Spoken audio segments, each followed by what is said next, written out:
তোমালোকৰ বাবে ইম্পৰ্টেন্ট জিকে লৈ আহিছো গতিকে তোমালোকে ভিডিওটো শেষলৈকে চাবা প্ৰথম কোৱেশ্যনটো হৈছে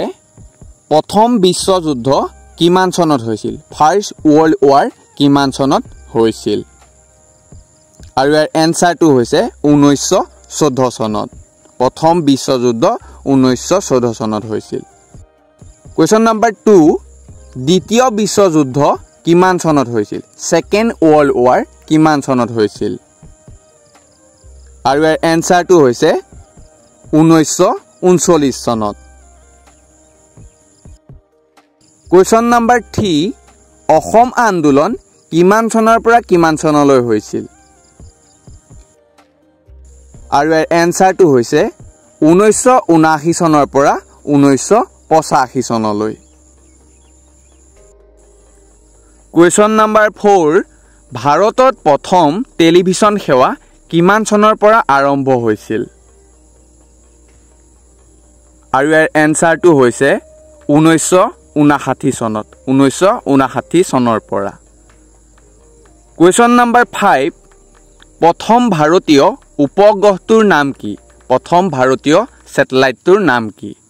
আৰু ইয়াৰ এনসাৰটো হৈছে আৰ্যভট্ট আৰু এটো 1975 চনত পঠাইছিল আৰ্যভট্ট উপগ্ৰহটো কোৱেশ্যন নম্বৰ 6 কাৰ্গিল যুদ্ধ কিমান চনত হৈছিল কাৰ্গিল যুদ্ধ কিমান চনত হৈছিল আৰু ইয়াৰ এনসাৰটো হৈছে 1999 চনত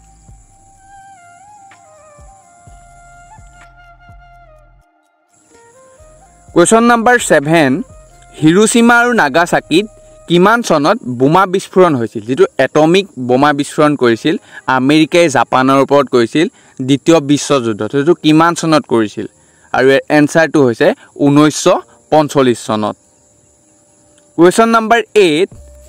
বিশ্বৰ আটাইতকৈ ওখ মূৰ্তিটোৰ নাম কি ষ্টেচুটোৰ নাম কি আটাইতকৈ আৰু ইয়াৰ এনসাৰটো হৈছে দা ষ্টেচু অফ ইউনিটি বিশ্বৰ আটাইতকৈ ওখ মূৰ্তি কোৱেশ্যন নম্বৰ 9 ভাৰতত প্ৰথম ৰেল কিমান চনত চলিছিল ভাৰতত প্ৰথম ৰেল কিমান চনত চলিছিল আৰু ইয়াৰ এনসাৰটো হৈছে 1853 চনত মুম্বাইৰ পৰা থানেলৈ চলিছিল কোৱেশ্যন নম্বৰ 10 ইন্টাৰনেট সেৱা প্ৰথমে ভাৰতলৈ কিমান চনত আহিছিল ইন্টাৰনেট সেৱা ভাৰতলৈ প্ৰথম কিমান চনত আহিছিল আৰু ইয়াৰ এনসাৰটো হৈছে 1995 চনত কোৱেশ্যন নম্বৰ 11 ভাৰতীয় ৰাষ্ট্ৰীয় কংগ্ৰেছ কিমান চনত গঠন হৈছিল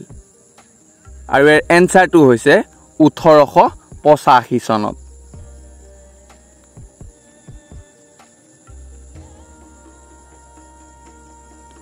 কোৱেশ্যন নম্বৰ 12 অসম বিধানসভাৰ সমষ্টিৰ সংখ্যা কিমান অসম বিধানসভাৰ টোটেল সমষ্টি কিমানটা আছে আৰু ইয়াৰ এনসাৰটো হৈছে 126টা সমষ্টি আছে কোৱেশ্যন নম্বৰ 13 অসম লোকসভাৰ আসনৰ সংখ্যা কিমান অসম লোকসভাৰ মানে টোটেল সিট কিমান আছে আৰু ইয়াৰ এনসাৰটো হৈছে 14খন আসন আছে অসমৰ লোকসভা কোৱেশ্যন নম্বৰ 14 আহোম সকলে প্ৰথম কিমান চনত চৰাইদেউ ৰাজধানী পাতিছিল আৰু ইয়াৰ এনসাৰটো হৈছে 1253 চনত চৰাইদেউত স্বৰ্গদেউ চুকাফাই ৰাজধানী পাতিছিল